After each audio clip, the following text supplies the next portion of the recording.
ஓம் சுக்லாம்பரதரம் சுசிவர்ணம் சதுர்புஜம் பிரசன்னவதனம் தியாயத் சர்வ விக்னோபசாந்தி. ஐந்து கரத்தனை ஆனை முகத்தனை இந்தின் இளம் விரை போலும் ஏயிற்றனை நந்தி மகந்தனை ஞானக் கொழுந்தினை புந்தியில் வைத்து அடி போற்றுகின்றேன். உதிக்கின்ற செங்கதிர் உச்சித்திலகம் உணர்வுடையோர் மதிக்கின்ற மாணிக்கம் மாதுளம் போது மலர்கமலை துதிக்கின்ற மின்கொடி வெண்கடி குங்கும தோயம் என்ன விதிக்கின்ற மேனி அபிராமி எந்தன் விழுத்துணையே. விழிக்குத் துணை திருமென்மலர்பாதங்கள் மெய்மை குன்றா மொழிக்குத் துணை முருகா எனும் நாமங்கள் முன்பு செய்த பழிக்குத் துணை அவன் பன்னிரு தோளும் பயந்ததனி வழிக்குத் துணை வடிவேலும் செங்கோடன் மயூரமுமே. என்னை நன்றாக இறைவன் படைத்தனன், தன்னை நன்றாக தமிழ் செய்யுமாறு அருளே உருவான அன்னை பராசக்தனுடைய தனிப்பெரும் கருணையினாலே குருவாயூரப்பன் பக்த சமாஜத்தினுடைய சார்பிலே நடைபெற்றுக் கொண்டிருக்கிற கோகுலாஷ்டமி பெருவிழாவில் பகவத்கீதை சார பற்றிய சொற்பொழிவில நிறைவு நாளாக இன்று உரை நிகழ்த்துகிற ஒரு நல்ல வாய்ப்பு அமைந்தமைக்காக குருவருளையும் திருவருளையும் அதன் காரணமாக செயல்படுகிற சமாஜத்தை சார்ந்த அன்பர் பெருமக்களையும் இந்த நிகழ்வை தங்கள் உபயமாக செய்திருக்கிற பல்வேறு அன்பர்களையும் வருகை தந்திருக்கிற பல்வேறு பெரியோர்களாகிய உங்கள் ஒவ்வொருவரையும் ஒவ்வொருவர் உள்ளத்திலும் சுடர்விடுகிற ஈஸ்வர சைத்தன்யமாகிய இறையொரு பேரொளியையும் மனப்பூர்வமாக வணங்கி இந்த உரையை தொடங்குகின்றேன்.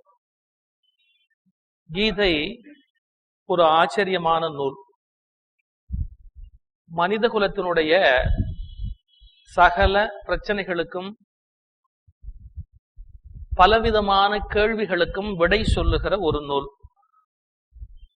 தமிழிலே ஒரு நூல் கண்டிப்பாக மனிதன் படிக்க வேண்டும் என்றால் அது திருக்குறள்.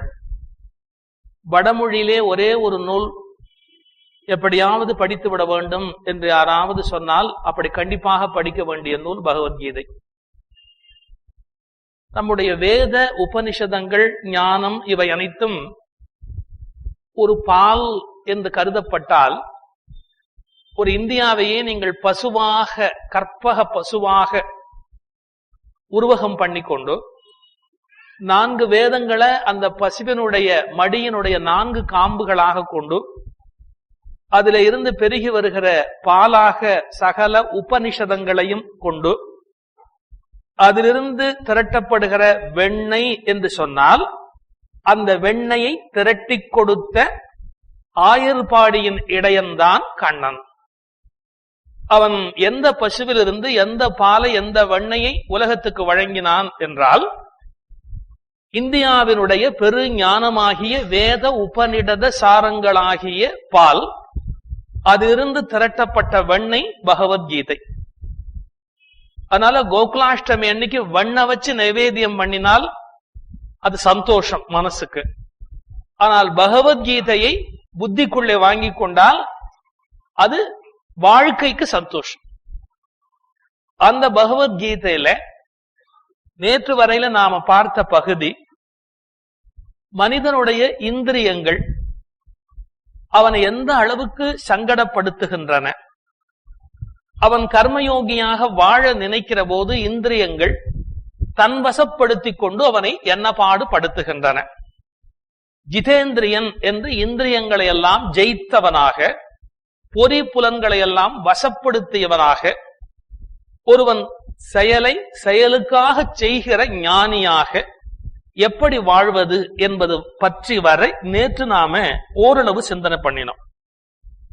இதுல ஒரு கருத்து நான் சொல்லிக் கொண்டு வருகிற போதே சொன்னேன், நம்முடைய பொறிப்புலன்களை கட்டுவது அப்படின்னு சொன்னா எப்படி செயற்கையா கட்ட முடியும்.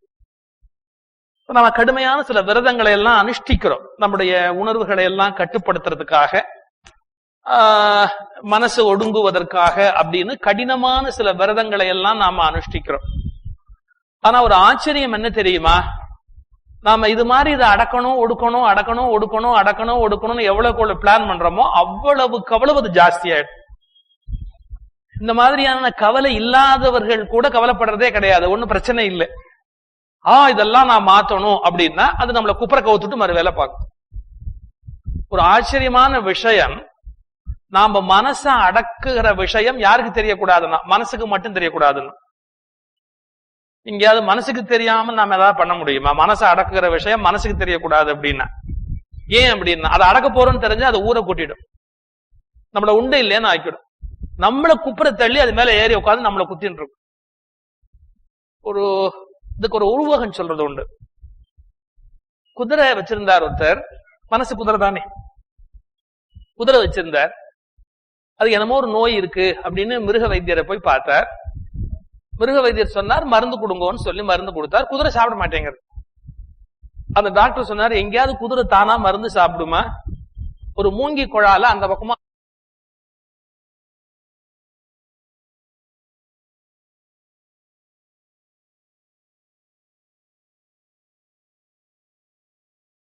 அடி குதிரை ஊதி விட்டு எல்லாம் கரெக்டா பண்ணேன். பட் நான் ஊதுறதுக்குள்ள அது ஊதி விட்டு நான் என்ன பண்ணுவேன்? குதிரை தான் மனசு. நீங்க அதை அடக்கணும் அப்படின்னு ரொம்ப கஷ்டப்பட்டு ஏதாவது பண்ணீங்கன்னா அது நம்மள பிராணனை வாங்கிடும் சார். அப்ப என்னதான் பண்றது? எப்படித்தான் நம்முடைய மனசை வசப்படுத்துவது? புலன்களை எல்லாம் கட்டுப்படுத்துவதான். புலன்களை கட்டுப்படுத்துறதால ஒரு பிரயோஜனம் இல்லை. இப்போ காமம் அப்படின்னு ஒரு விருப்பம், காமம்னா சரீர இச்சை மட்டுமல்ல, எதன் மீது நமக்கு ஏற்படுகிற ஒரு விருப்பத்துக்கு காமம் தானே பேரு, விருப்பம். சரீர இச்சைன்னு எடுத்துக்கொண்டாலே எவ்வளவோ என்ன நினைக்கிறார்கள், காமம் அப்படிங்கறத கட்டுப்படுத்துறதுக்கு உணவு பழக்கம், வேறு வகையாக செயற்கையா அதை ஜெயிக்கிறதுக்கு ஏதாவது வழி இருக்கா? சன்னியாசத்துக்கு போற சில பேர் காம இச்சை வரக்கூடாதுன்னு சுண்ணாம்பு பாலை தெளிய வச்சு குடிப்பா. சுண்ணாம்பு பால் இருக்கு இல்லையா, அதை தெளிய வச்சு மேல தண்ணீரை குடிச்சா காம இச்சை அடங்கும். எவ்வளவு தன்னை தண்டிச்சுக்கிறது பாருங்க, அவ்வளவு கஷ்டப்பட்டு. இப்படியெல்லாம் அவர்கள் முயற்சி பண்ணினால் கூட என்னன்னா அதற்கான சரீரத்தில் அந்த இச்சை ஏற்பட முடியாதபடி உடல் உறுப்புகள் பாதிக்கப்படுமே ஒழிய மனசிலிருந்து ஆசை போக. எதுக்கு வேண்டாத வேலை? சரீரத்தில் அந்த இச்சையை தோற்றுவிக்கிற அல்லது இச்சைக்கான கருவிகள் பயனற்று போகுமே ஒழிய ஆழ் மனசிலே இருக்கிற அந்த ஆசை ஒருபோதும் போக முடியாது. நேற்று நம்ம இன்னொரு கோணம் பார்த்தோம், என்னன்னா லா ஆஃப் ரிவர்ஸ். அதாவது நீங்க என்ன செய்யறீங்களோ அதுக்கு எதிர்மறையா போய் முடியும். Law of reverse effect.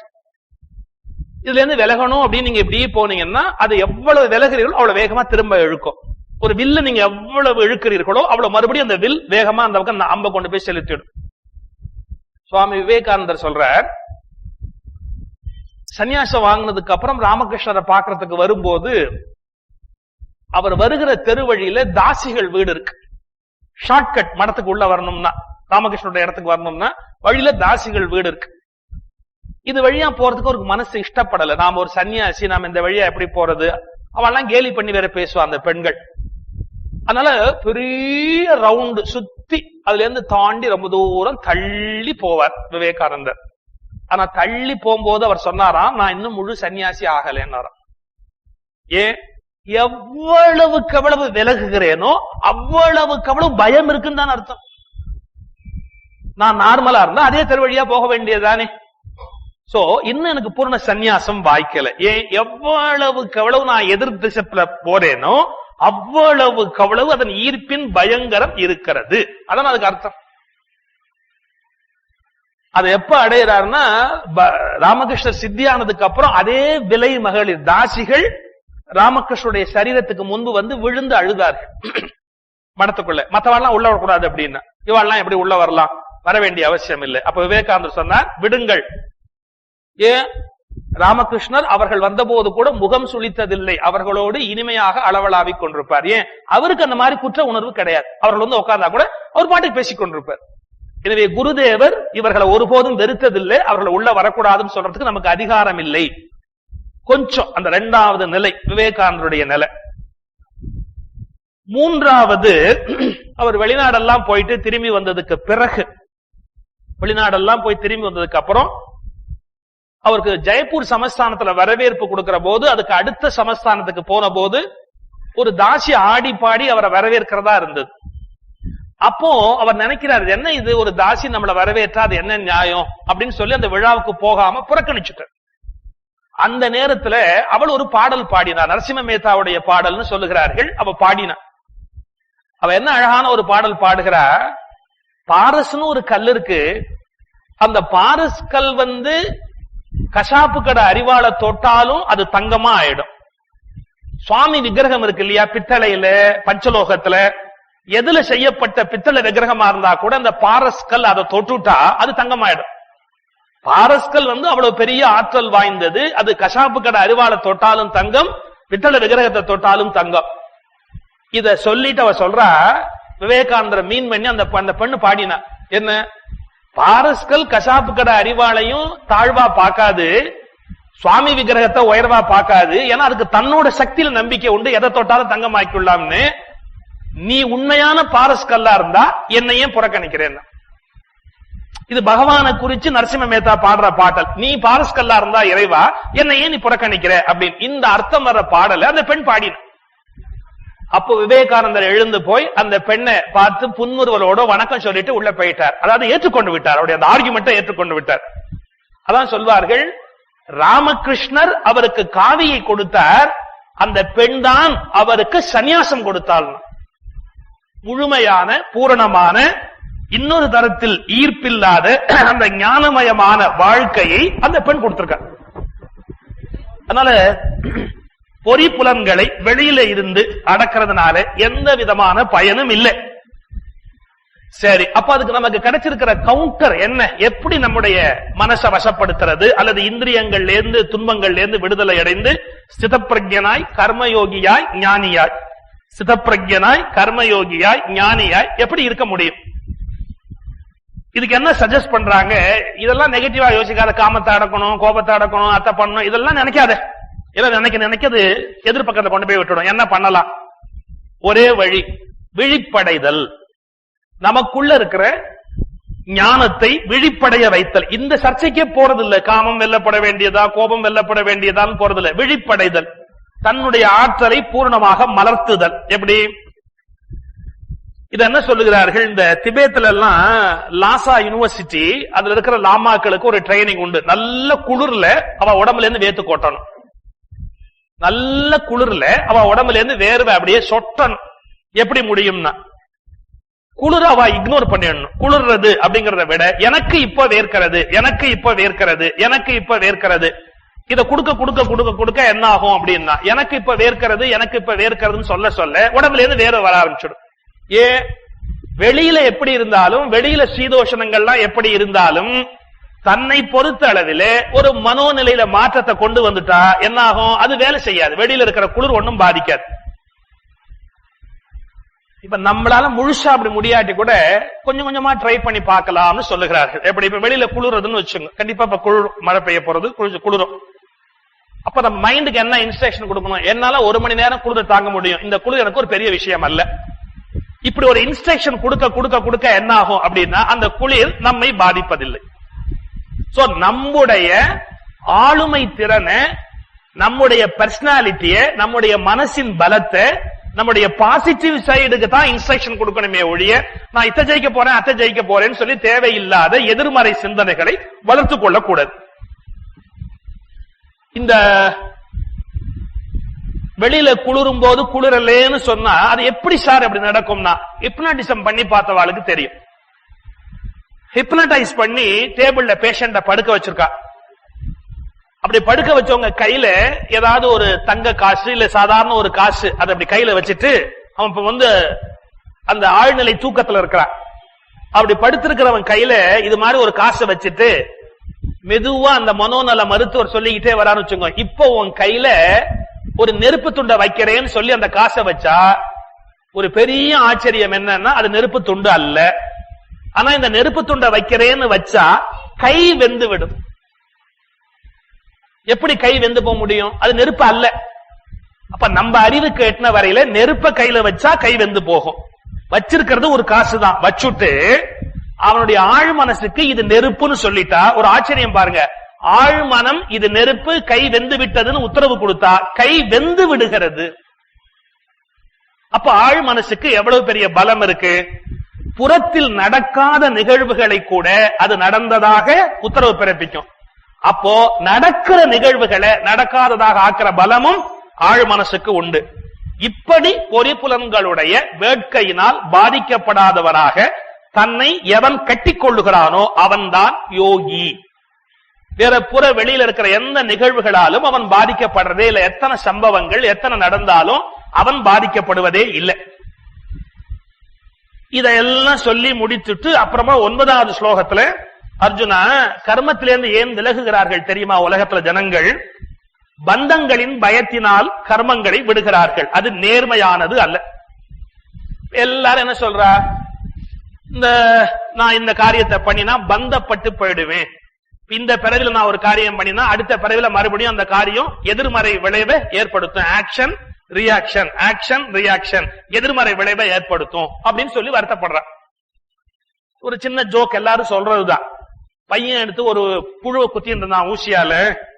அப்படி குத்திட்டு இருக்கும்போது வாத்தியார் சொன்னார், புழுவை குத்தாதரா குத்தாதரா. ஏன் குத்தக்கூடாது?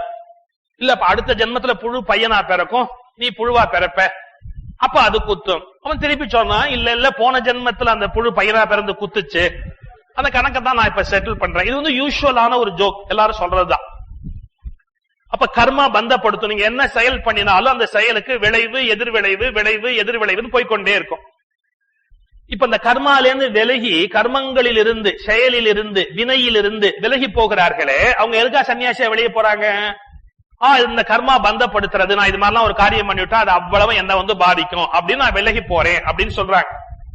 அவர்களுக்கு விடை சொல்லுகிறான் பாருங்க கண்ணன். அர்ஜுனா, பந்தங்களின் பயத்தினால் கர்மங்களை விடுவது நேர்மை அல்ல. இப்போ இது என்ன பந்தப்படுத்திடுமோ அப்படிங்கிற பயத்தினால நான் என்னுடைய எல்லா செயல்களையும் விட்டுடுறது நேர்மையான காரியமா? நேர்மை அல்ல.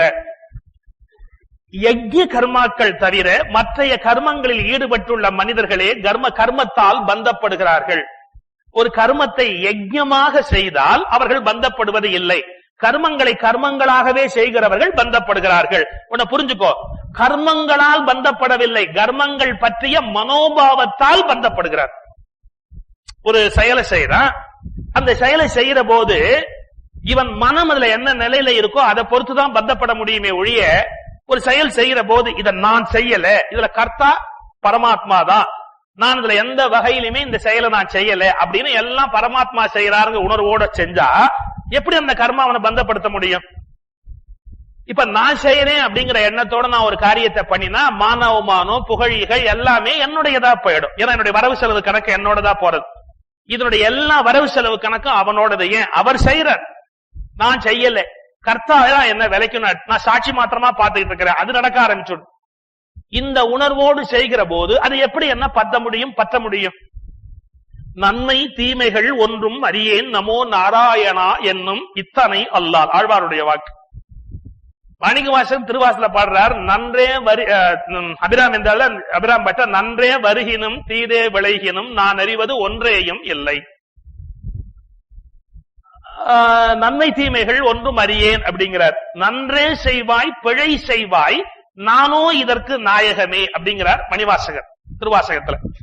அப்ப எல்லா செயலுமே நான் செய்யல, இந்த நடக்கிற எல்லா செயலுமே நீ செய்யற அப்படின்னு அங்க ஒப்படைச்சாச்சுன்னா இவர்கள் பாதிக்கப்படுவதில்லை, பந்தப்படுவதில்லை, எல்லாம் அவர் செய்யறார் அப்படின்னு அவர்கிட்ட ஒப்படைச்சு சொல்றது. ரொம்ப சிம்பிளா சொல்றதா இருந்தா, இப்ப நாம ஒரு ஹோட்டல்ல போய் நம்ம செலவுல சாப்பிடறதா இருந்தா கொஞ்சம் யோசிக்கணும். ஏன்னா பில்லு நாம பே பண்ணணும். நீங்க சொந்த செலவுல சில பேர் சாப்பிட போனா சுருக்கமா சாப்பிடுவான். 2 இட்லி போறாதோ, ஏன் பில்லு நாம கொடுக்கணும்? பல பேர் சட்னி சாம்பார்லயே சமாளிச்சிருவா, இட்லியவே இக்னோர் பண்ணி விடுறது. ஏன்? சொந்தமா பில் பே பண்ண வேண்டிய இருக்கும்.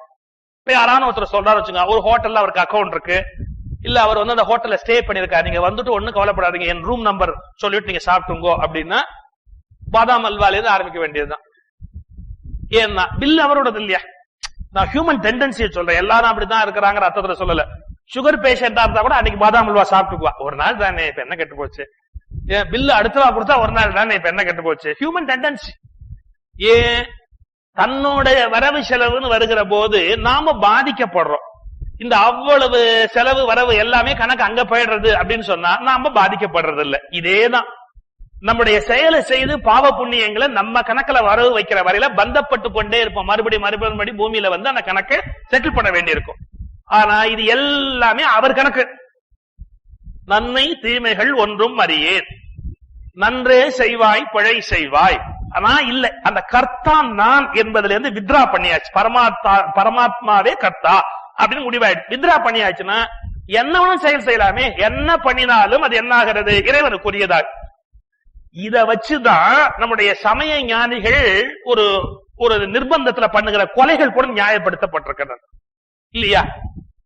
சண்டேஸ்வர நாயனார் கதை படிக்கிறோம். சண்டேஸ்வர நாயனார் என்ன பண்ணினார், சிவலிங்கத்துக்கு அவரு பாலபிஷேகம் பண்றார். பாலபிஷேகம்னா பசு மேய்க்கிறார், யாரோ கொடுக்கிற பசுவை மேய்க்கிறார். அந்த பசுவெல்லாம் வந்து மணல்ல அவர் சிவலிங்கம் பண்ணி பூஜை பண்ணி கொண்டிருக்கிறார். அந்த பாலெல்லாம் வந்து பசுவெல்லாம் பால் சொரியர். அவ அப்பாக்கு அங்கேருந்து கோவம் வந்துடுத்து, இந்த மாதிரி பையன் பண்றாங்க. நேரம் அங்கேருந்து வந்தார், சிவலிங்கத்தை எட்டி உரைச்சார் அவ அப்பா. சண்டேஸ்வர நாயனார் இந்த மாட்டுக்கு தழை ஒடிக்கிறதுக்காக வச்சிருந்த மழு பக்கத்துல இருந்தது, பட்டுன்னு வீசிட்டார். வீசின உடனே என்னாச்சு, அப்பா கால் துண்டா போயிட்டு. இப்ப என்ன, அவர் செய்த காரியம் எப்படி சரியா இருக்க முடியும்னா, அந்த நேரத்தில் அந்த செயலை சண்டேஸ்வரன் செய்யவில்லை, அவருக்குள் பூர்ணமாக நிறைந்திருக்கிற சிவபெருமான் அந்த காரியத்தை செய்கிறார். அதுக்கு ஒரு பாவம்னு ஒண்ணு இருந்தா, அப்பாவுடைய காலை வெட்டினதுல ஒரு பாவம்னு ஒண்ணு இருந்தா, அந்த பாவம் சண்டேஸ்வரனுக்கு அல்ல, சிவனுக்கு. அவர் சொல்றார், சிவபெருமான் வந்து நீ என்னால என்ன பந்த வச்சிருக்க, என்ன பாசம் வச்சிருக்கேன் நான் தெரிஞ்சுட்டேன், எனவே உன்னுடைய எல்லாமே என்னோடது, இனிமே உன்னுடைய வரவு செலவெல்லாம் என்னோடது. அப்ப அந்த அர்ப்பணிப்பு உணர்வோடு ஒரு காரியத்தை செய்கிற போது அந்த செயலனுடைய பாவ புண்ணியங்கள் அவர்களை பற்றுவது இல்லை. சோ என்ன அர்த்தம் அப்படின்னா, செயல் செய்யாம இருக்காத, செஞ்சுட்டு செய்கிற போது நான் செய்கிறேன் என்ற எண்ணம் இல்லாமல் செய், யஜ்ஞமாக செய், அதை வெறும் செயலாக செய்ய. யஜ்ஞம்னா என்ன, தீ மூட்டி ஆகுதி கொடுத்து செய்யறதுதான் யஜ்ஞமா கிடையாது. யஜ்ஞம்ங்கிற வேர்டு ரொம்ப ஆழமான அர்த்தமுடையது. பூத யஜ்ஞம், நர யஜ்ஞம், ரிஷி யஜ்ஞம், எத்தனை வார்த்தை இருக்கு. சகல ஜீவராசிகளையும் நாம வந்து பாதுகாக்க வேண்டியிருக்கு, எல்லாருக்கும் உதவி செய்ய வேண்டியிருக்கு.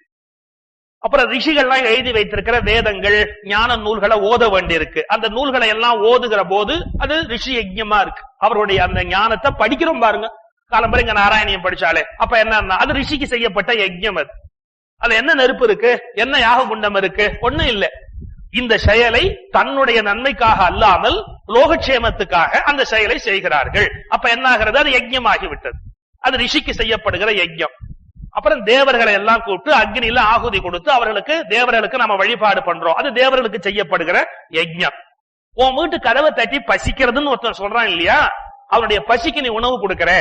ஒரு குழந்தை படிக்க முடியல, அவனை நீ படிக்க வைக்கிற, நீயா படிக்க வைக்காட்டியும் பரவாயில்ல, உன்னதி ஸ்கீம் மூலமாவது கொடுத்தா அவளுக்கு ஒரு நன்மை பண்ற அப்படின்னா அது நர யஜ்ஞம். இன்னொரு மனிதனுக்கு நீ செய்கிற நன்மை பகவானுக்கு செய்யப்பட்ட பூரணமான ஒரு யஜ்ஞம். அது ஈகோ இல்ல, நான் பண்றேன் அப்படிங்கறது இல்ல, அது இறைவனுடைய படைப்பு, இறைவனுக்கு செய்ய வேண்டிய கடமையை அவர்களுக்கு நாம செய்யறோம். நாம செய்யல, நம்ம மூலமா இறைவன் அந்த காரியத்தை செய்வித்துக் கொள்ளுகிறான் அப்படின்ற ஈகோவை வித்ரா பண்ணிட்டு நாம செய்யற ஒரு காரியம் இருக்கு. எதுவா இருந்தாலும் அது யஜ்ஞமாக மாறிவிடுகிறது. சோ யஜ்ஞ கர்மாக்கள் தவிர, அப்படி யஜ்ஞங்களாக நீங்கள் செய்கிற கர்மாக்களை தவிர மற்ற கர்மங்களில் ஈடுபட்டுள்ள மனிதர்களே கர்மங்களால் பந்தப்படுத்தப்படுகிறார்கள். இறை நிமித்தமாக கர்மங்களை சிறந்த முறையில் நிறைவேற்று அர்ஜுனா, இறை நிமித்தமாக சிறந்த முறையில் கர்மங்களை நிறைவேற்று. எல்லாரும் என்ன சொல்றா, வீடு பந்தப்படுத்துறது, மனைவி பந்தப்படுத்தி விடுறா, மனுஷன் எல்லாம் ஞானியா போக முடியாது, அப்படி மனைவி தான் தடுக்கிறா, மனைவி பந்தப்படுத்துறா. என்ன சார் இது, குழந்தை குட்டின்னு சம்சார பந்தத்துல மாட்டினுட்டு அப்படிலாம் பல பேர் தத்துவம் பேசுவா. நான் கேட்கிறேன், வீடு பந்தப்படுத்தியதா, மனைவி பந்தப்படுத்தியதா, இல்ல அவர்கள் என்னவர்கள் என்கிற இவருடைய எண்ணம் பந்தப்படுத்தியதா? இப்போ எது கட்டுறது, கயிறு கட்டுறது, கயிறு எதுன்னா அந்த நான்கிற எண்ணமோ, அதுல இருந்து எனதுங்கிற எண்ணமும் தானே கயிறா வந்து உங்களை பந்தப்படுத்துறது. அங்க நானே இல்ல, நான்கிறதே வித்ரா ஆயிடுச்சு அப்படின்னா எதை வச்சு கட்டுறது? வீடு பந்தப்படுத்தல, மனைவி பந்தப்படுத்தல, இவருடைய உணர்வு பந்தப்படுத்துகிறது. இப்ப வச்சுங்க, மனைவி பந்தப்படுத்துறாங்கன்னா மனைவியை விட்டுட்டு வெளியூர் போயிருக்கிறார். நான் இப்படி பேசுறேன்னு தப்பா நினைக்காதீங்க, மனைவியை விட்டுட்டு வெளியூர் போயிருக்கிறார். மனைவி எந்த வகையிலும் பந்தப்படுத்தல, இவருக்கு என்ன காம வாசனை இல்லாம போயிடுறதா? அப்ப எது பந்தப்படுத்துகிறது? மனைவி பந்தப்படுத்தல, இவருள் பிறக்கிற காம வாசனை தான் பந்தப்படுத்துகிறதே ஒழிய மனைவி பந்தப்படுத்தல. சும்மா பழிய எடுத்து நம்ம மத்தவ மேல வச்சுருக்கோம், அவாதான் பந்தத்துக்கு காரணம், இவாதான் பந்தத்துக்கு காரணம் கிடையாது. உன்னுடைய அணுகுமுறை, எப்போ அந்த பந்தத்திலிருந்து, அதாவது நான் அப்படிங்கிற எண்ணத்திலிருந்து வித்ரா ஆயிட்டையோ, அதன் பிறகு பந்தப்படுத்துதல் என்பதற்கு இடமே கிடையாது அந்த இடத்துல. குருநானக் சாதாரணமான மனுஷனா தான் இருந்தவர். அவர் எப்ப ஞானம் பெற்றார்? நானக் ஒரு மிராசுதாருடைய கடையில வேலை பார்க்கிறார். அந்த மிராசுதாருக்கு ஒரு சின்ன ஒரு மிலிட்டரி இருக்கு அவருக்கு. அந்த சிப்பாய்களுக்கு ரேஷன் பொருள் அளந்து கொடுக்கிற பண்டகசாலையில வேலை பார்த்தவர் குருநானக். அவர் ஒரு நாள் பாருங்க, அவர் பைத்தியம் பிடிச்சு, பைத்தியம் தான் நம்ம பாஷையில பைத்தியம் பிடிச்சிருத்து, அவா பாஷையில ஞானம் வந்துடுச்சு. நம்ம தான் ஞானிகள் எல்லாம் பைத்தியம்னு சொல்லி பைத்தியங்கள் எல்லாம் ஞானிகள் கொண்டாடுறோம் பாருங்க. இது நம்ம ஸ்பெஷாலிட்டி. அதை ஆராய்ச்சி பண்ணா போயிட்டே இருக்க வேண்டியதுதான். நானக்கு என்ன நடந்ததுன்னா, ஒரு நாள் பாருங்க, அவருக்கு இப்படி படி அளக்கிறார். படி அளந்து போடுவா எண்ணி போடணும். 1 2 3 அவர் பாஷையில சொல்லிட்டே வர்றார். 12 அப்படிங்கறத குறிக்கிற வார்த்தை பராஹ் அப்படின்னு பேரா. 12 அப்படிங்கிறது 13 அப்படின்னு சொல்றதுக்கு தேரா அப்படின்னு சொல்லணுமா. 13 தேரா அப்படின்னு சொல்ற போது அவருக்கு என்ன தோன்றது? தேரே அப்படிங்கிற வார்த்தை மனசுக்குள்ள ஓட ஆரம்பிக்குது. இந்த தேரா அப்படின்னா 12, தேரே அப்படின்னா உன்னோடதுன்னு அர்த்தம். இவருக்கு அந்த 13ங்கிறதுக்கு பதிலா தேரே அப்படிங்கிற வார்த்தை வந்த உடனே உன்னோடது உன்னோடது உன்னோடது என்ன, என்டையர் என்னுடைய லைஃப் உன்னோடது, நான் உன்னோடது, என்னுடைய எல்லா செயல்களும் உன்னோடது. அப்ப என்ன எடுத்து 13ங்கிற எண்ணை தாண்டி அவரால் சொல்ல முடியல. தேரா அப்படிங்கிற வார்த்தைய உன்னுடையதுங்கிற அர்த்தத்துல பயன்படுத்திட்ட உடனே அதுக்கு மேற்கொண்டு அவருக்கு ஓட மாட்டேங்கிறது. ஒரு மாதிரி பூமி நழுவுறது, உலகம் நழுவுறது.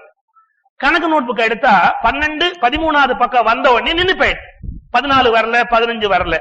ரேஷன் படி அளந்து போடுறார். 12 13 தேரா வந்த உடனே 14வது ஆளையும் 13ங்கிற தேரானிட்டே இருக்கிறார். இவருக்கு பைத்தியம் முடிச்சு விட்டு ஒண்ணு கவனிக்கணும், அவருக்கு வேலை போய் விட்டது.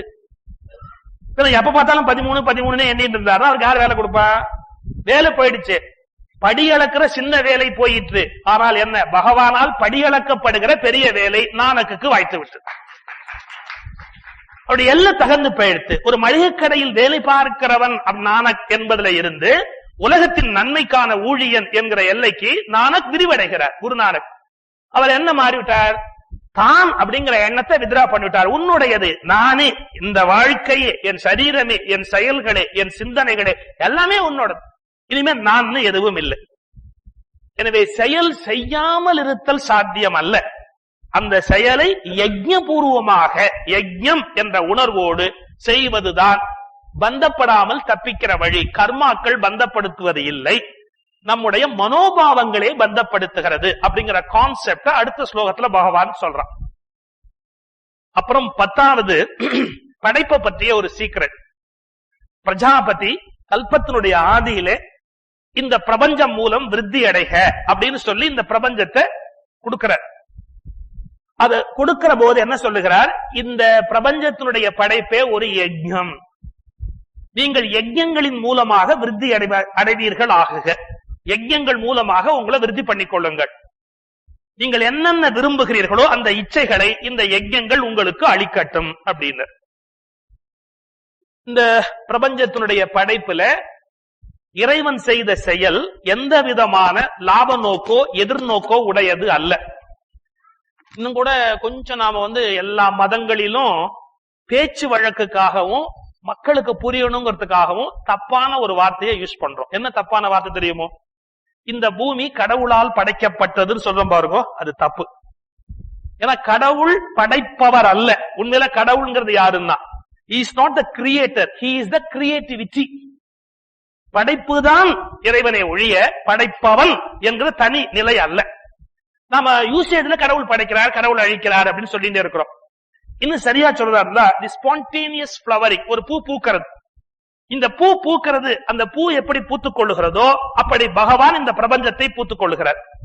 அவர் தனியா படைச்சார்னு பொருள் அல்ல. பூ தன்னை பூத்துக் கொள்வது போல இந்த பிரபஞ்சத்தை அவர் பூத்து விடுகிறார். அப்ப நீங்க அவர் படைத்தார்னு எப்படி சொல்ல முடியும்? அவர் படைப்பு, அவ்வளவுதான். சோ கிரியேட்டிவிட்டி தான் உண்மையான கடவுள். அது உண்டாகிற போது ஒரு நேச்சுரல் லா, என்ன இது இதனால, அது அதனால, இது இப்படி ஒரு காரியம் சுழற்சியா நடக்கணும். இதுல நீங்க எதை மாத்தினாலும் எதை கை வச்சாலும் அது என்ன ஆகும்? வீணப்படும். அது ஒரு வகையான சுழற்சி. எல்லாம் ஒரு ஒழுங்கு முறையில இருக்கு. இது எல்லாத்த விட ஒரு பெரிய அழகு என்னன்னு கேட்டா, சிருஷ்டியிலேருந்து நாம கத்துக்க வேண்டிய ஒரு பெரிய விஷயம் இருக்கு. என்னன்னு,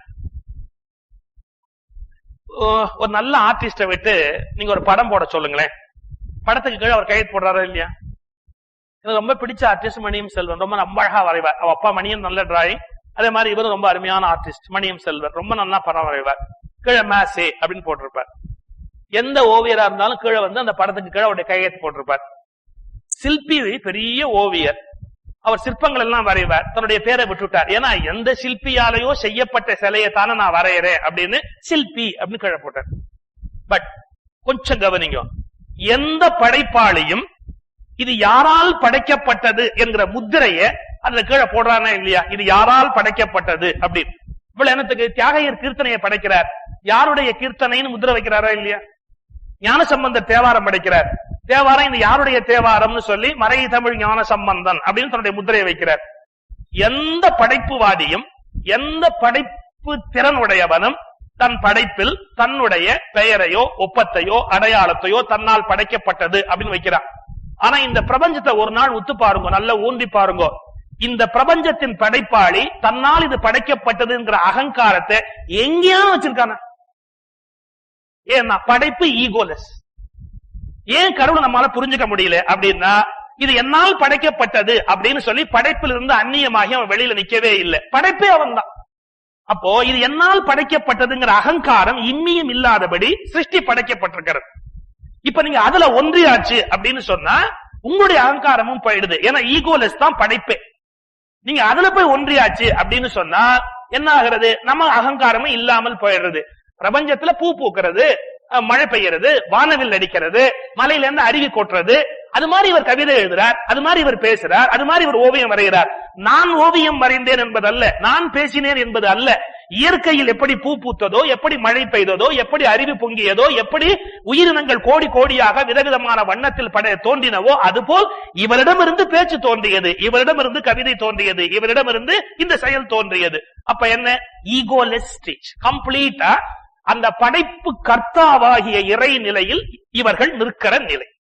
அப்கோர்ஸ் இது கொஞ்சம் கஷ்டம் இந்த கான்செப்ட மனசுல வாங்குறதா. ஒன்ன மட்டும் வாங்கிக்கோங்க, என்ன? படைப்பு அகங்காரமற்றது. இம்மியும் இது தன்னால் படைக்கப்பட்டது என்ற முத்திரையை படைப்பு ஒருபோதும் வெளிப்படுத்துவதே இல்லை.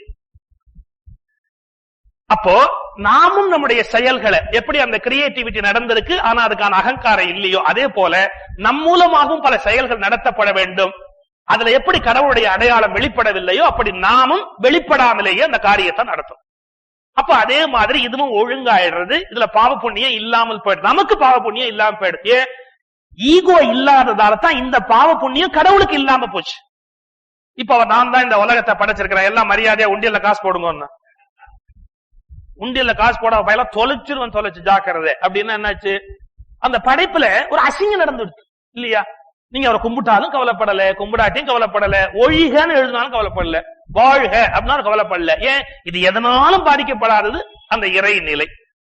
அந்த மாதிரி இதை படைத்து விட்டு படைத்தவன் அல்லது அந்த அந்த படைப்பாற்றல் எப்படி அகங்காரமற்று விளங்குகிறதோ அது போல நாமும் கர்மங்களை செய்துவிட்டு அகங்காரமற்று அதுபோல் விளங்குதல் தான் உண்மையான ஈஸ்வர சம்பந்தம். அதுவாக நாம் நிற்கிற ஒரு நிலை. சரி, இத நாம் இன்னும் கொஞ்சம் இறங்கி வர, ஏன்னா ரொம்ப வேகா ஒரே லெவல்ல அப்படியே சொல்லிட்டே இருந்தா கொஞ்சம் கான்கிரீட் எக்ஸாம்பிள் உள்ளுக்குள்ள வருவோம். கடவுளுக்கு ஏன் நான் இல்லைன்னு கேட்டா, இப்ப நான்கிறது நமக்கு இருக்கு இல்லையா, கடவுளுக்கு ஏன் நான்கிறது இல்லைன்னா ரொம்ப நுட்பமான விஷயம். நீ என்ற ஒன்று பிரிக்கப்பட்டு இருந்தால்தான் நானே தோன்ற முடியும். ரெண்டு பேர் இருந்தாதான் நீ நானுமா வெளியில போலாமா அப்படின்னு கேட்கலாம். நீ இல்லைன்னா நான் எங்க இருந்து வரும்? கடவுளுக்கு அந்நியமானது எதுவுமே இல்லாததால், நீ இல்லாததால் கடவுளுக்கு நான் இல்லை. நான்கிற ஈகோ கொஞ்சம் கூட கிடையாது. ஏன்னா அவருக்கு அந்நியமா ஒண்ணுமே கிடையாது. அந்நியமா ஒண்ணு இருந்தா தானே அதை நீன்னு சொல்லணும், தன்னை நான் சொல்லணும். சொல்ல வேண்டிய அவசியமே இல்லை. இது எதுக்கா இந்த இடத்துல சொல்றோம்னு கேட்டா, கீதையில நான் வார்த்தை ஒரு கிருஷ்ணனை கொஞ்சம் விவரம் தெரியாதவ சொல்வா, நான் கூடாதுன்னு சொல்றாரு, வரிக்கு வரி நான் போட்டு எழுதுறாருமா. அவர் யூஸ் பண்ற நான்கிறதுக்கு என்ன அர்த்தம்? படைப்புன்னு தான் அர்த்தம். அந்த இடத்துல நான்கிறது ஈகோவுடைய சம்பந்தமுடைய ஒரு வார்த்தை அல்ல. ஏன்னா நீயே இல்லாத போது நான் எங்கேருந்து வந்தது? அர்ஜுனன்ட்ட பேசும்போது நீ நான் சொல்ல வேண்டியிருக்கு. பட் டோட்டலா பிரபஞ்சத்தை பற்றிய படைப்பு ரகசியத்தை சொல்ற போது அவருக்கு அந்நியமாக எதுவுமே இல்லாததால நீ இல்லை, எனவே கடவுளிடத்தில் நான் இல்லை. நான்கிறதுக்கான இடமே கிடையாது. அவரை தவிர இன்னொன்னு இல்லையே. இந்த நிலையில அப்படியே போய் சேர்கிறார்கள் கர்மயோகிகள் சில பேர். யார் இப்ப மீரா ஆடுறா, பஜன் பாடி ஆடுறா, யாராவது போய் மீராவை போய், நீ ஒரு குடும்ப பொண்ணு இல்லையா, உனக்கு புருஷன் இருக்கிறா இல்லையா, நீ விட்டுட்டு இப்படி ஆடுறியன்னா அவ சொல்றா, நான் ஆடுறேன், கண்ணன் ஆடுறான்.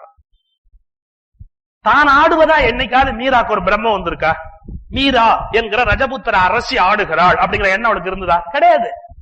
அவருடைய ஒவ்வொரு ஆட்டத்திலையும் என்ன, பகவான் தான் ஆடுறான், பகவான் தான் ஆட்டு வைக்கிறான், பகவான் தான் இந்த ஆட்டமாவும் இருக்கிறான் அப்படிங்கிற நிலைப்பு இருந்ததால மீராவின் செயலில் கர்மம் இருந்தது, செயல் இருந்தது, ஆனால் அவள் பந்தப்படவில்லை. இப்ப வேற ஒரு டான்சர் நான் எவ்வளவு நல்லா ஆடுறேன் பாருங்கன்னு ஆடி இருந்தா அதுல கர்மம் இருக்கிறது, பந்தமும் இருக்கிறது, அதுக்கான விளைவும் இருக்கிறது. ஆனா மீராவினுடைய நாட்டியத்துல, அவருடைய பஜனையில, அவருடைய பாடல்ல செயல் இருந்தது, ஆனால் பந்தம் இல்லை. நம்ம மேல சொன்னமே கபீர், குருநானக்கு நான் முதல்ல சொன்னேன். இப்ப கபீர் நெசவு தொழிலாளி. ஒரு பெரிய ஆச்சரியம் பாருங்க, அவர் ஞானம் பெற்று ஆயிரக்கணக்கா சிஷ்யர் வந்தாச்சு. இப்ப கபீர் தாஸுக்கு எல்லா பக்கமும் சிஷ்யர்கள் இருக்கிறாங்க. அப்போ ஒரு நெசவை விடவே இல்லை, அவர் பாட்டுக்கு நெசவு செஞ்சு கொண்டே இருந்தார். அப்ப சிஷ்யெல்லாம் கேட்டா, எதுக்கு நீங்க நெசவு பண்ணணும், நாங்கெல்லாம் இங்க இல்லையா, உங்களுக்கு என்ன வேணாலும் செய்யறதுக்கு நாங்கெல்லாம் இல்லையா, ஏன் இப்படி போய் சிரமப்பட்டு நெசவு நெய்யறது பெருசு இல்ல. அவர் அடிக்கிற கூத்து, ஒரு துணியை நெஞ்சுட்டு அதை தலைமையில எடுத்துன்னு போய் மார்க்கெட்ல போய் நின்று யார் போனாலும் என்ன சொல்லி கூப்பிடுவார் தெரியுமோ, அந்த எல்லாரையுமே ஒரே வார்த்தை தான், ராம் உனக்கான ஆடை எவ்வளவு அழகா இருக்கு பாரு. இன்னொருத்தரை பார்த்து, ராம் ஏன் இவ்வளவு களைப்பா இருக்கிற, எல்லாரும் ராமன் தான். அவருக்கு அங்க இங்க எனாதபடி எல்லாரும் ராமனா தெரிகிறார்கள். அவரை போய் கேட்கிறாங்க, நீங்க எதுக்கு நெசவு பண்ணி மார்க்கெட்ல இந்த ஒரு துணியை வித்து உங்களுக்கு என்ன ஆக போகுது, நாங்க எல்லாம் பாத்துக்கிறோம், இப்படி நெசவு பண்ணாரு. அவர் ஒரு வார்த்தை சொல்றார், நான் நெசவு பண்றேன், என் விரல்களால் அவன் விரல்களை வைத்து நெசவு பண்றான், என் கண்களால் அவன் கண்களை வைத்து பிரபஞ்சத்தை பார்க்கிறான். அப்ப நான் எப்படி பார்க்காம இருக்க முடியும்? இன்னும் அதுக்கு அடுத்த வார்த்தை சொன்னார், இன்னும் பகவானே நெசவை நிறுத்தலையே, நான் எப்படி நிறுத்த முடியும்? என்ன, அவன் வாழ்க்கையை நெசவு செய்கிறான், பிரபஞ்சத்தை நெசவு செய்கிறான்.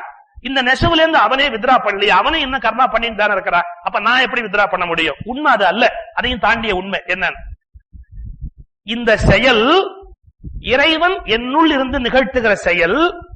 நான் இந்த செயலை விடணுங்கிற ஒண்ணு கட்டாயம் கிடையாது. நெசவு தொழிலை விட்டுட்டு நான் ஞானியா இருக்கணும் ஒண்ணு கட்டாயம் கிடையாது. இது அப்படியே கண்டினியூ ஆகலாம்.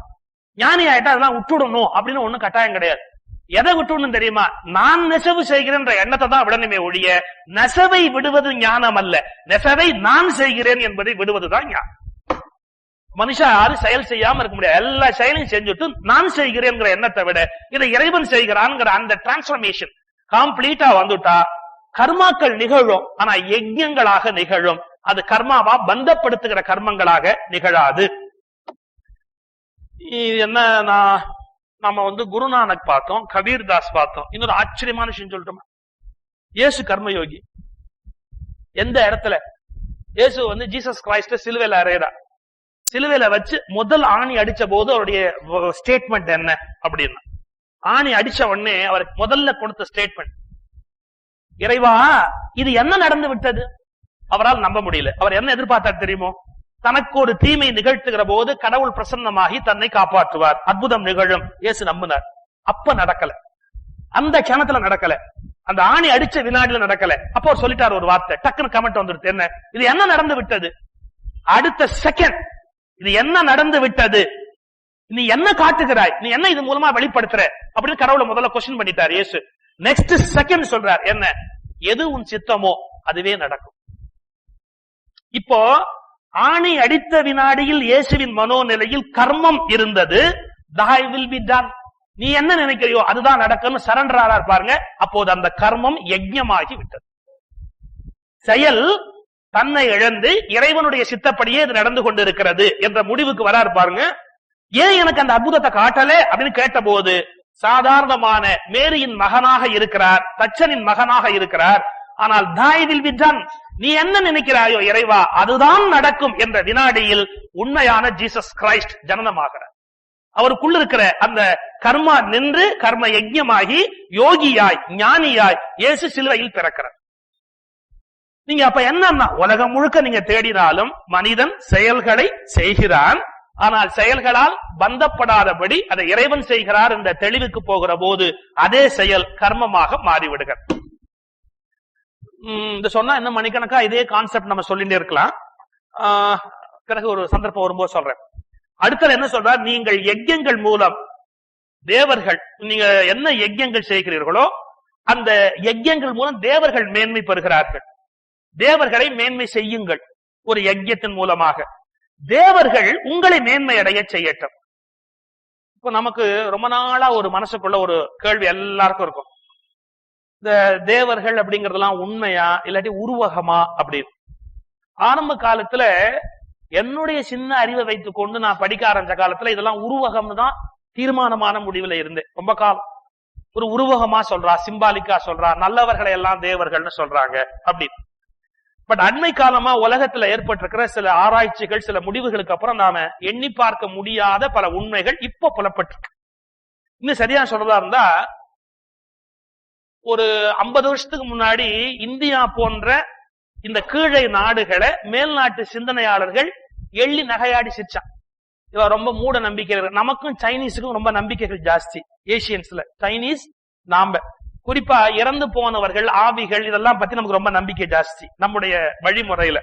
இத மேற்கத்திய கலாச்சாரம் முதல்ல பார்த்து சிரிச்சது. பிரிட்டிஷ் இன்வேஷன் இந்தியால நடந்து இந்தியர்கள்லாம் மூடர்கள் அப்படின்னு. சைனீஸுக்கு இந்த நம்பிக்கை ஜாஸ்தி, அவர்களையும் உலகம் கேலி பண்ணியது. ஆனா 50 ஆண்டுகளாக பல்வேறு மேற்கத்திய யூனிவர்சிட்டிகள்ல நடந்த ஆராய்ச்சி வேறு முடிவை தந்திருக்கிறது. என்னன்னா, நம்முடைய நம்பிக்கைகள் உண்மை என்றும் அவர்களது அபிப்பிராயங்கள் பிழை என்பதையும் இப்ப மேற்கத்திய கலாச்சாரம் கண்டுகொண்டு விட்டது. நாமெல்லாம் அவ இன்ஃபுளுயன்ஸ்ல இருந்தோம். எப்ப பின்னாடி ஸ்டேஜ்ல வெஸ்டர்னஸ் இங்க ஆண்ட போது நமக்கு சில இன்ஃபுளுயன்ஸ் எல்லாம் சும்மா போய் அர்த்தம் இல்லாதது, தேவையில்லாது.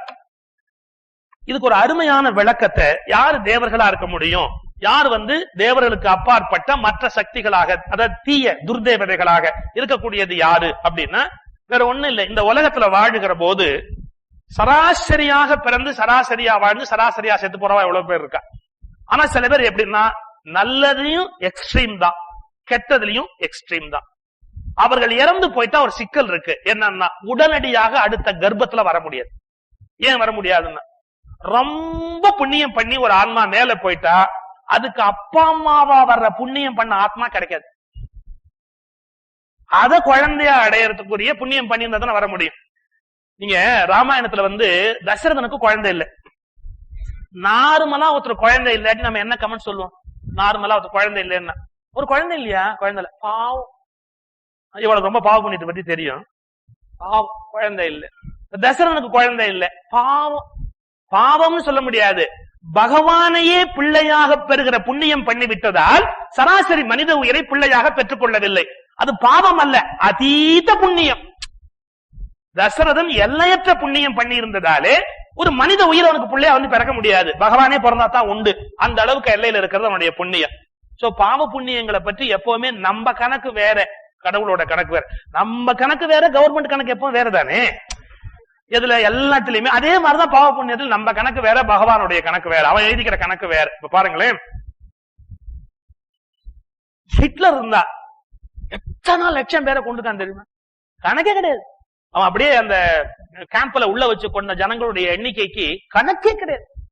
எங்க தோண்டினாலும் எலும்பா கிடைச்சது. இடி அமீன் அப்படி இருந்தா அத்தனை பேரை போச்சிருக்கான், அத்தனை பேரை கொலை பண்ணிருக்கான். எதுக்குன்னு தெரியாது, வெறி.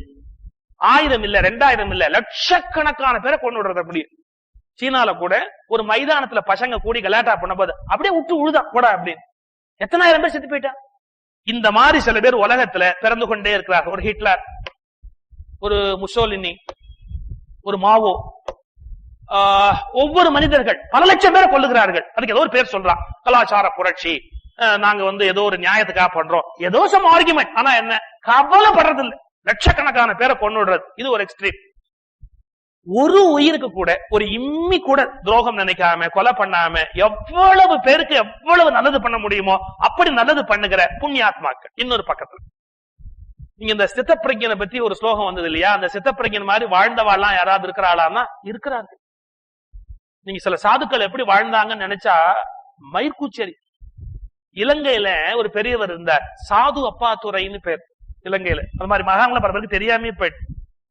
அந்த சாது அப்பாத்துறை எப்படின்னு கேட்டா, பிரிட்டிஷ் ரூல் நடந்துட்டு இருக்கு. இலங்கையில் இருக்கிற தேயிலை தோட்டத்தில் இருக்கிற பெண்கள்லாம் ஊழியத்துக்கு போனதால முறைகேடாக கர்ப்பமாயிட்டாங்க. அப்பா யாருன்னு சொல்ல முடியாது. கவர்மெண்ட் ஹாஸ்பிட்டல் டெலிவரிக்கு போனா ஃபர்ஸ்ட் கொஸ்டின் என்னன்னா ஃபாதர்ஸ் நேம். அந்த குழந்தைக்கு பதிவு பண்ணணும். அந்த அப்பா பேர் கொடுத்தாதான் டெலிவரிக்கு கவர்மெண்ட் ஹாஸ்பிட்டல் அந்த லேடிஸ உள்ள சேர்த்துக்குவா.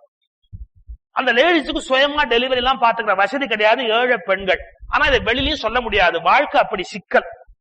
நிறைய பெண்கள் அப்படி தாய்மை அடைந்திருக்கிறார்கள், ஆனா ஆஸ்பத்திரிக்கு போக முடியாது, பெரிய குழப்பம், பெரிய சிக்கல். அந்த பெண்கள்லாம் சாது அப்பாத்திரிட்ட வந்து அழுதார்கள். என்ன, நாங்க ஆஸ்பத்திரியில போய் டெலிவரி பாத்துக்க முடியல, எங்க லைஃப் இவ்வளவு சிக்கலா இருக்கு, நாங்க ஒண்ணும் பண்ண முடியல, ஆறு அப்பானா சொல்லவும் முடியாது, பட் எங்களை அங்க டெலிவரிக்கு சேர்த்துக்க மாட்டேங்கிறான், எங்களுக்கு எல்லாம் நரகமா இருக்கு வாழ்க்கை அப்படின்னு. அப்ப சாது அப்பாத்துறை ஒரு வார்த்தை சொன்னார், அன்இமேஜினபிள். அப்பா பேர்னு கேட்கிற போது என் பேரை போடு. மனதிலும் காமத்தை ஏற்றுக்கொள்ளாத மகான், மனதிலும் இன்னொருவருக்கு ஒரு சின்ன தவறான எண்ணத்தை ஏற்படுத்துறதுல என்ன கெட்டு போச்சு? அந்த இடத்துல அப்பா பேர்னு ஒண்ணு போடணும், அவ்வளவுதானே. போட்டதுல உள்ள உங்களை ஹாஸ்பிட்டல்ல சேர்த்துக்குவா, போட என் பேரு. ஐயோ, அது பாவம் இல்லையா? பாவமாவது புண்ணியமாவது, நீங்களாம் சௌக்கியமா டெலிவரி ஆகி வரணும், போட என் பேரு. நீங்க நம்புவீர்களா? 800-700 பேருடைய லிஸ்ட்ல இவர் பேர் இருக்கு. பிரிட்டிஷ்காரன் அவர் அரெஸ்ட் பண்ணிட்டான். அரெஸ்ட் பண்ண மாட்டானா? ஒரு அயோக்கிய பையன் சாமியார் உட்கார்ந்து இருக்கிறான், கூட்டு வாடான்ட்டான் கோர்ட்டுக்கு. கோர்ட்டுக்கு வந்து நிக்கிறாரு. ஏதாவது சொல்லணுமா இல்லையா டிஃபென்ஸ் கேட்டா, இல்ல நான் இதுக்காக சொன்னேன் அதுக்காக சொன்னேன். நீ என்ன பண்ணிக்கிறே பண்ணிக்கோ, நீ என்ன பண்ணிக்கிறே பண்ணிக்கோ, அவ்வளவுதான் பதில். என்ன பண்ணிக்கிறே பண்ணிக்கோ. ஏன்? அவர்களை காப்பாற்றுறது தான் அவருடைய முக்கியமே ஒழிய அவருடைய இமேஜ காப்பாத்திக்கிறது முக்கியம் இல்லை. இமேஜ காப்பாத்திக்கிறவா யாரும் சாமியாரும் இல்ல, சன்னியாசியும் இல்ல, சாதுவும் இல்ல. மற்றவான காப்பாற்றுறவாதான் சன்னியாசிய ஒழிய தன்னோட இமேஜ காப்பாத்திக்கிறவா சன்னியாசிய கிடையாது. சாது அப்பாத்துறை பாருங்க என்ன வார்த்தை சொன்னார், நீ என்ன பண்ணிக்கிறே பண்ணிக்கோ, அவ்வளவுதான். அப்புறம் ஜனங்கள்லாம் கோர்ட்ல சொன்னா என்ன, ஒரு அப்பழுக்கு கூட இல்லாத மகான் அவர், ஒருபோதும் இந்த தவறு அவர் செய்யறது இல்ல, இப்படி சட்டம் இருக்கு என்ன பண்றதுன்னு தெரியல, நாங்கெல்லாம் போய் அழுதோம், அதனால பண்ண அப்படி சட்டத்தை மாத்தணும். அப்புறம் பிரிட்டிஷ் கவர்மெண்ட்ல அந்த லாவை எடுத்துட்டான் அவருக்காக. யோசிச்சு பாருங்க, மானவமானம் பார்த்தாரா? எதையாவது பத்தி கவலைப்பட்டாரா? இன்னொருத்தர் 800 பேர் 1000 பேர் சௌக்கியமா இருந்தா எனக்கு என்ன அவமானம் வந்தா என்ன? எவ்வளவு உன்னதமான ஆத்மா சாது அப்பாத்துறைன்னு பேர். இந்த மாதிரி நோபல் சோல்ஸ். இப்ப நம்ம இங்க ஒடுக்குத்து மகானுடைய மடத்துல இருக்கிறோம், இவருடைய வாழ்க்கையெல்லாம் நினைச்சு பார்க்க முடியுமா? வள்ளலாருடைய பெரிய பெரிய மகான்கள், அவருடைய நடவடிக்கை எல்லாம் அன்பிலீவபிள், நம்மால் நம்பவே முடியாது. அவ்வளவு எக்ஸ்ட்ரீம் குட் உலகத்துல. இடி அமீன், ஹிட்லர், முசோலி, இதெல்லாம் அப்படியே எக்ஸ்ட்ரீம். இப்ப இவ 2 பேரும் பூமியை விட்டு போனா இந்த ஆத்மாக்கள் என்ன ஆகும்? ரொம்ப புண்ணியம் பண்ணிய புண்ணியாத்மாக்களுக்கும் கர்ப்பம் கிடைக்காது, இன்னொரு தாயினுடைய கர்ப்பத்துக்குள்ள போக முடியாது. அதே மாதிரி ரொம்ப பாவம் பண்ணின மோசமான அந்த ஆத்மா இருக்கு, அதுக்கும் ஒரு கர்ப்பம் கிடைக்காது. அப்ப அது என்ன பண்ணும்னா, இவைகள் தான் நாம சொல்ற பாருங்க, பேய்கள் பிசாசுகள்னு வர்ணிக்கப்படுகிற தீய ஆவிகளாக இவையும், தேவர்கள் என்று வர்ணிக்கப்படுகிறாக நல்ல ஆவிகளாக அவர்களும் அப்படியே நின்று கொண்டிருக்கிறார்கள். பட் அவ இயல்பை மாற்ற முடியாது. என்ன இயல்பு? கெடுக்கிற இயல்பை இந்த ஆத்மாவால மாத்திக்க முடியாது. யாருக்கான கெடுதல் பண்ணணும், அவளுக்கு யாருக்கான நல்லது பண்ணணும், யாருக்கான நல்லது பண்ணியே ஆகணும். பட் சரீரம் இல்ல, சரீரம் இல்லாம நல்லது பண்ண முடியும். இப்ப என்ன கான்செப்ட் சொல்றான் பாருங்க. இப்ப நான் இந்த காரியத்தை செய்கிறேங்கிற அகங்காரத்தோட செய்யற போது என்டையரா என்னோட பலத்துலதான் நான் செய்யணும். என்னுடைய நான் வித்ரா பண்ணியாச்சு அப்படின்னா சகல நல்ல ஆத்மாக்களும் தங்கள் சக்தியை நம் மீது செலுத்தி அந்த காரியத்தை வெற்றிகரமாக நடத்துகிறார்கள். அவர்களே தேவர்கள். அந்த தேவர்கள் நம்முடைய கருவிகளாக ஆகி மழை பெய்வித்தல், நலம் செய்வித்தல், உலகத்தை காத்தல், ரட்சித்தல் என்றெல்லாம் புண்ணியாத்மாக்கள், உயர்ந்த ஆத்மாக்கள், தேவர்கள் என்ற நிலையிலே நின்று நாம் இந்த ஈகோ இல்லாமல் காரியம் செய்கிற போது அந்த காரியத்தை அவங்க பண்ணிவிடுறாங்க. இது என்ன ஆச்சரியம்னா, சில காரியம் முடிஞ்சதுக்கு அப்புறம் சொல்லுவோம், இது என்னால பண்ணக்கூடிய காரியமே இல்ல, இது எப்படி நடந்ததுன்னே எனக்கு தெரியல, இது எப்படி முடிஞ்சதுன்னே தெரியல. சார், ராமகிருஷ்ணா மிஷன் தொடங்குற போது விவேகானந்தர்ட்ட காசு கிடையாது. இப்ப கையில காசு இருக்கு, ஒரு மிஷன் ஆரம்பிக்கலாம், கையில காசு இருக்கு, ஒரு இன்ஸ்டிடியூஷன் ஆரம்பிக்கலாம், ஒண்ணு விவேகானந்தர் ஆரம்பிக்கல. ராமகிருஷ்ணா ஆர்டர்ல இருந்து வெளியில வந்து சுவாமி சித்பவானந்தா அப்படிங்கிறவர் திருப்பராயத்தூர்ல ராமகிருஷ்ண தப்போவனம்னு ஒண்ணு தொடங்கினார். அந்த இன்சிடென்ட் ஆச்சரியமான இன்சிடென்ட். ஊட்டி ராமகிருஷ்ண மடத்துல இருக்கிறார் அவர். ராமகிருஷ்ணருக்கு காவிரி கரை ஓரத்துல ஒரு கோயில் கட்டணும்னு கல்கத்தா மடத்துக்கு எழுதினார். கல்கத்தா மடத்துல இருந்து ரிப்ளையே வரல. காவிரி கரையில கங்கையில ஒரு கோயில் இருக்கிற மாதிரி காவிரி கரையில ராமகிருஷ்ணருக்கு கோயில் கட்டணும், இது என்னுடைய விருப்பம். பதில் வரல பெங்கால் மட்டில இருந்து. கடைசியா ரொம்ப ஹார்டா ஒரு வார்த்தை எழுத்தார், இந்த கடிதத்துக்கு பதில் வரணும், ராமகிருஷ்ணருக்கு கோயில் கட்ட நீங்க சம்மதம்னா நான் இதுல இருக்கிற காரியத்துல கட்டணும், நீங்க அதுக்கு சம்மதம் கொடுக்கலன்னா அங்க போய் நான் கட்ட போறேன்ட்டு. பெங்கால் மடத்துல இருந்து என்ன ரிப்ளை வந்ததுன்னா, நீ இப்படி கட்ட முடியாது, எங்க அனுமதி இல்லாம கட்ட முடியாது, ராமகிருஷ்ணர் கோயில் நீ ஒண்ணு இப்ப காவிரியில கட்ட வேண்டியது இல்லைன்னு. மடத்தை விட்டு வெளியே வர சித்பவானந்தா. சித்பவானந்தா வெளியே வரும்போது மடத்தினுடைய கணக்கு வழக்கத்தையும் எழுதி முடிச்சுட்டு 1.25 ரூபாய் ஊட்டி மடத்துல வேலை பார்க்கிறார். அப்போ 1.25 ரூபாய் எதுக்கு தெரியுமா? சித்பவானந்த வார்த்தையை பாருங்க, சுவாமி சித்பவானந்தா பற்றுன்னு போட்டு 1.25 ரூபாய் போட்டு கேஷை டேலி பண்ணி க்ளோஸ் பண்ணி அங்க வச்சுட்டு 1.25 ரூபாய் எடுத்து வச்சுட்டு அங்க இருந்து ரயில்ல வர அவர் எழுதுறார், ஊட்டியிலிருந்து திருச்சி வருவதற்கான ரயில் செலவு 1.25 ரூபாய். அடுத்த வார்த்தை தான் ரொம்ப முக்கியம்.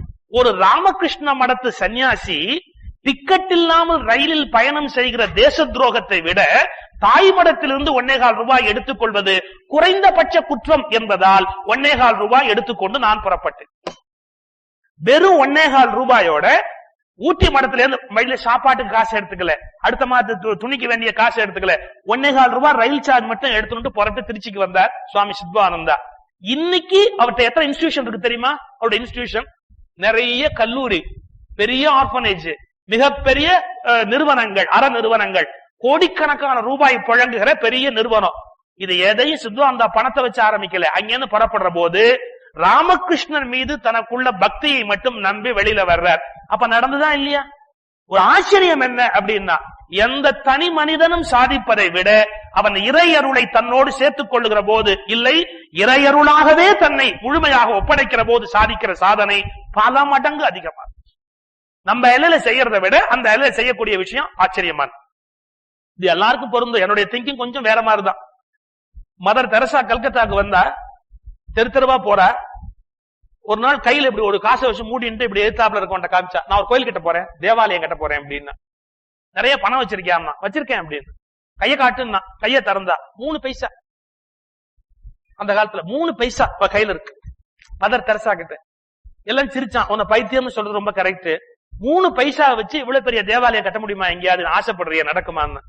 அவன் சொன்னா, இங்க என்னென்ன உங்களுக்கு தெரியுதுன்னு கேட்டா, அவன் சொன்னா, நீ தெரியுற தெரசா, அப்புறம் 3 காசு தெரியுது. தெரசா 3 காசை வச்சு எப்படி கோயில் கட்ட முடியும்? திருப்பி கேட்டா தெரசா, 2 தான் உங்க கண்ணுக்கு தெரியுது, 3வது தெரியலையான்னா. என்ன? 1 தெரசா, 2வது 3 காசு, 3வது கடவுளின் ஆற்றல். அதுதான் இதை கட்டவே போகுது. இந்த காசு கட்டாது, இந்த 3 காசை வச்சு கட்ட முடியாது. உங்க கண்ணுக்கு இது 2 தான் தெரியுது, என்னோட கண்ணுக்கு அந்த 3வதும் தெரியுது. உங்களுக்கு தெரியலன்னு நான் என்ன பண்ண முடியும்? கட்டிட்டா. அப்ப என்ன? அவ கட்டல, அவகிட்ட இருந்து 3 காசு கட்டல, ஆனா இறையா வெற்றியை அடைகிறது. இத எத்தனை வகையாக நம்முடைய முன்னோர்கள் சொல்லியிருக்கிறார் பாருங்க. எனவே நீ யார் தேவர்கள்னு பார்த்துட்டோம், யார் மற்ற தேவர்களுக்கு அப்பாற்பட்ட அசுரத்தன்மை உடையவர்கள் அப்படின்னு பார்த்துட்டோம். அந்த தேவர்கள் உன்னால் மேன்மை அடையட்டும். அந்த தேவர்களுக்கு இந்த யஜ்ஞங்கள் மூலமாக நீ தர வேண்டிய மரியாதையை செய். யஜ்ஞம் மூலம் அழைக்கப்பட்ட தேவர்கள், இது ரொம்ப இன்னும் முக்கியம், யஜ்ஞம் மூலம் அழைக்கப்பட்ட தேவர்கள் நீ கேட்காமலேயே தேவையான போகங்களை அளிப்பார்கள். நம்ம தேகி தேகின்னு கேட்கிறோம், ஆனா கேட்க வேண்டிய அவசியம் கிடையாது. கேட்காமலேயே தேவர்கள் நன்மையை அளிப்பார்கள். ஆனா அவனை மறந்துடக்கூடாது, அவர்களுக்கு ஏதும் அளிக்காமல் நாம் அனுபவித்தால் நாம் திருடர்கள். அவங்க ஒண்ணு திருப்பி எதையும் கொடுன்னு கேட்கல, பட் நாம ஒரு மரியாதை அவங்களுக்கு என்ன கொடுக்கணுமோ அதை கொடுத்து அனுப்பணும். சோ தேவர்கள் தருகிறார்கள், நீ ஆசிக்க வேண்டிய அவசியம் கிடையாது. யஜ்ஞம் மூலம் அழைக்கப்பட்ட தேவர்கள் நீ கேட்காமலேயே தேவையான போகங்களை அளிப்பதற்கு தயாராக இருக்கிறார். இப்படி சொல்லலாம். நாம் என்ன நினைக்கிறோம், கடவுள்கிட்ட போய் யாசிச்சாதான் எல்லாம் கிடைக்கும்னு. யாசிக்க வேண்டிய அவசியம் இல்லை. என்னுடைய கான்செப்ட்ல இறைவனிடம் கையேந்துங்கள் பிழை. நாம் கையேந்துகிற அளவுக்கு பிச்சைக்காரர்கள் அல்ல, கடவுளின் குமாரர்கள். நாம் கையேந்த வேண்டிய அவசியம் கிடையாது. ஏன்னா யாசிப்பவன் எப்போதுமே கூனி குறுகி போயிடுறான். யாசிப்பதை விட கொடுத்து பழகிறான் பாருங்க, அவன் தான் மேன்மையானவனா உலகத்துல வளர்றான். யாசிப்பதில் இன்னொரு சிக்கல் வருது, என்னன்னா தப்பா கேட்க மாட்டோம்னு நிச்சயம் இல்லை. ஏதான ஒண்ணு வாண்டாத கேட்டு வச்சுட்டு அவஸ்தப்படுவோம். இந்த கல்யாணம் நடந்துட்டா பரவாயில்லைன்னு போய் கோயில் கோயிலா சுத்துவோம். அதான் சிக்கல். ஏன்னா பகவான் கொடுக்கறதா இல்ல, உண்மை இல்லையே. நாம படுத்துன பாட்டுல கொடுத்துட்டோம், என்ன ஆகும்? வாழ்க்கை முழுக்க சிக்கல். இதை விட்டு அவனே கொடுக்கிட்டு பேசாம விட்டாச்சுன்னு வச்சுங்க, கரெக்டா நமக்கு ஏத்தாப்பட கரெக்டா வந்திருக்கும். சோ யாசிக்கிற போது தவறா யாசிக்க மாட்டோம் நிச்சயம் இல்ல.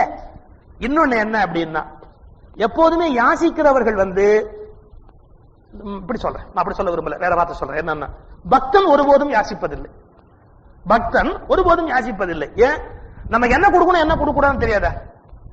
விவேகானந்தருடைய அப்பா செத்து போயிட்டார். வீடு குடும்பம் கஷ்டத்துக்கு போயிடுச்சு. விவேகானந்தர் ராமகிருஷ்ணன் வந்தார். ஏன் ஒரு மாதிரி வாட்டமா இருக்கேன்? அப்பா காலம் ஆயிட்டார், வீடு கொஞ்சம் இதா இருக்கு, கொஞ்சம் கடன்லாம் கொடுத்து என்ன பண்றதுன்னு தெரியல. இது பெரிய விஷயமா? போ காட்டிட்டு சொல்லு, காட்டிட்டு போ போ சொல்லு. சொல்லிட்டு அவருக்கு என்ன ஒரு கியூரியாசிட்டி பாருங்க, இவன் என்ன சொல்றான்னு இப்படி எட்டி பார்த்துட்டு. அவர் 2 நிமிஷம் போயிட்டு பாடிட்டு ஈட்டெல்லாம் திரும்பி வந்தார். கேட்டியானார்? எதேன்னார். எதையா? என்கிட்ட சொன்னீங்க அப்பா அதை காலம் ஆயிட்டார். ஐயோ மறந்து போயிடுச்சு. சுச்சி போ உள்ள போ, மறுபடியும் போய் காட்டிட்டு கேட்டோம். போ போ போ. போனார். 1/2 மணி நேரம் ஆச்சு, வரவே இல்லை. இவருக்கு ஒரு கியூரியாசிட்டி, வரவே இல்லைன்னு வாசல் வரைக்கும் போய் பார்த்தா திரும்பி வந்தார். என்ன காட்டுட்டியா? ஆஹா உள்ள போனோம்னா மறந்து போச்சு. அப்ப விவேகானந்தருக்கு உள்ள காளி சன்னதிக்கு போற போது இதை கேட்கணும்னே தோணல. அப்ப கடைசியா ராமகிருஷ்ணர் வாட் சொன்னார், நீ ரொம்ப கெட்டிக்காரண்டா, அவகிட்ட கேட்க வேண்டிய அவசியமே இல்லை. ஏன்? எப்போது அவள் கடைக்கண் உன் மீது பட்டு விட்டதோ இனி உன் குலத்துக்கு தரித்திரம் கிடையாது.